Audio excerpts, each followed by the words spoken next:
vigilante is just a man lost in a mad scramble for his own gratification. He can be destroyed or locked up. But if you make yourself more than just a man, devote yourself to an ideal, then they can't stop you. You become something else entirely. Which is a legend, Mr. Wayne. Hi, this is Trepacer, and welcome to Trepacer's Saturday Review. Since it's Saturday, I'll be reviewing two movies, and today's a mix. I went to see a movie, and I reviewed a movie that I actually bought. I went to see Transcendence, starring Johnny Depp, Rebecca Hall, Paul Bettany, Cillian Murphy, Kate O'Mara, Morgan Freeman, Clifton Collins. There's my ticket stub. I don't know if you can see that. Transcendence. There you go. Yeah, there. I think you can see that. Transcendence. I went to see that this morning.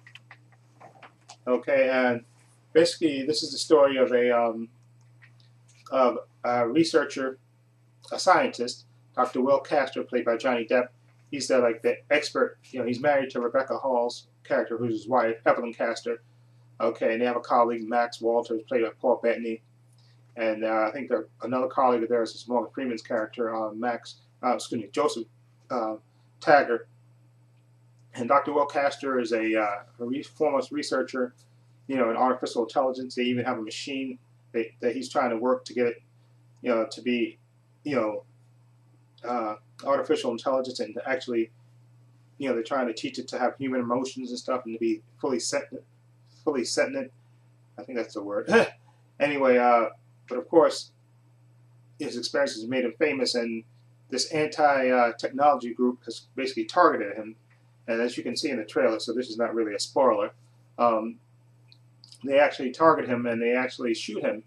And you think, oh, okay, they shoot him, but they don't really kill him. So you think, he's going to be okay. But after a while, it finds out that the bullet that he got wounded with, he got shot with, actually was tipped with poison, a poison that's killing him, basically. And he only has basically weeks to live. Okay, and his wife, Evelyn, who's a fellow scientist, she decides, you know what, since he's dying, why not upload his intelligence, his brain, to this AI that they created. Okay, why not do that? And so basically, like you see in the trailer, that's what she does, and with the help of Max Walters, played by Paul Bettany. And at first, it doesn't seem to be working, but then of course, then you see it does work, and he does come online. And at first, she's happy with it, Evelyn, but Max is skeptical, and then he says, "Wait, this is not really Will. This is not really him. Okay, shut him down." And she basically kicks him out. She said, "No, this is him," because he starts to ask for more power, to be connected to the internet. So Max is afraid that he's not himself, and he's wanting more power and more uploading. He's afraid of what this thing is becoming. But Evelyn says, no, this is Will, and she basically kicks him out, of course. And then the rest, and then basically she and the rest of the movie, like you see in the trailer, he starts craving more and more knowledge and stuff, and he even comes up with a plan to be put out. He helps his wife, since he's connected to everything, become financially wealthy, and they go out to build this whole little area, in this rundown part of town where they basically build it up. And he basically starts tapping into everything and starts building this whole network of things. And basically, they think he's basically craving more power. Now, this movie, and of course, I'm sorry, there's a point that I forgot. Max Walters, Paul Bettany's character, he gets actually kidnapped by this radical group that actually shot Will Castor earlier, and they kind of, they're holding him, basically thinking that he can lead them to where Will is, and so they can shut him down, because they think that once he's uploaded to the internet, he can go everywhere and do everything. Now, and basically the thrust of this movie is Will as the computer AI thing. He's creating more. He's building this big city up, and he's even healing people. He's building. He's doing all these advancements and stuff, and they even show you those things. Okay, and of course, but you still have the people worried about, the government even, gets worried that he's craving too much power, and they try to figure out a way to shut him down. Now, this movie, I saw a lot of reviews for this movie, and they actually killed to say this movie's awful. I have to disagree. I like this movie. This movie kept me entertained. Okay, and I love the performances by Rebecca Hall, especially Rebecca Hall, who plays the wife, and Johnny Depp as well cast, and especially Paul Bettany. I thought he was really good as the friend who was the best friend to this couple, and of course he's worried about what's going to happen to them, and he's trying to to help them and stop them at the same time. And of course you got Morgan Freeman. His role is kind of small. Him and Cillian Murphy, who plays like a government official, their part are not that big in this movie, but I like this movie. I like, a lot of people said, oh, this didn't go anywhere, it didn't do anything. But my problem with this movie, I had two problems with this movie. Okay, I liked it for the most part. It kept me entertained, and I wasn't bored with it. I know a lot of people said they were bored with it. I don't see how you were bored with it. The movie didn't bore me at all. The two problems I had with it is once she uploaded him into the system, and he was connected. And like I said, this is a spoiler, so minor spoiler, but this doesn't take away from the story. There was a period of time where basically they build up this whole big thing, where his intelligence, they built with the help of his wife and stuff and workers and everybody else, they build up this whole community thing. Now, especially with this terrorist, this anti-technology group looking for him, and basically they're basically telling you that over 2 years passed, and I said, come on, nothing happened. They couldn't find him, and they were building this big thing in the desert, and I mean, come on, and they couldn't find her. That made no sense to me. That but because it made no sense, because I mean, they were looking for him. They even captured his best friend to try to find out where he is, and it took them over 2 years to find him, to find out where he is, which that never made any sense to me, that part of it. Okay, and I think I said two things, right? I think that part, and oh yeah, and the other part that, to me, they made the movie out to be like his AI character, once he became this AI, that he was basically, he wanted to take over the world, but I didn't see any of that. So I guess in a way that is kind of they said it, but there was no execution of that. But they basically, the government, I guess, and this anti-technology group, they just wanted to shut him down because they thought, oh, since he's into the he's connecting into the web and he can control things, that no, we got to shut him down.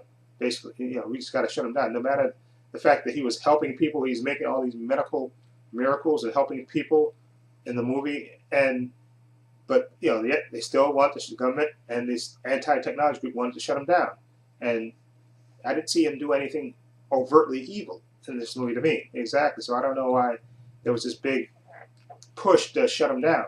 Okay, he was the artificial intelligence, that was Will Castro now, was helping people as far as they showed in the movie. So I don't know, maybe like I said, maybe there was script revisions, and maybe there was parts of the movie that they cut out where he was actually, trying to take over. If they would actually show, what I'm saying is, if they actually showed him becoming power mad and power hungry, but I didn't see that.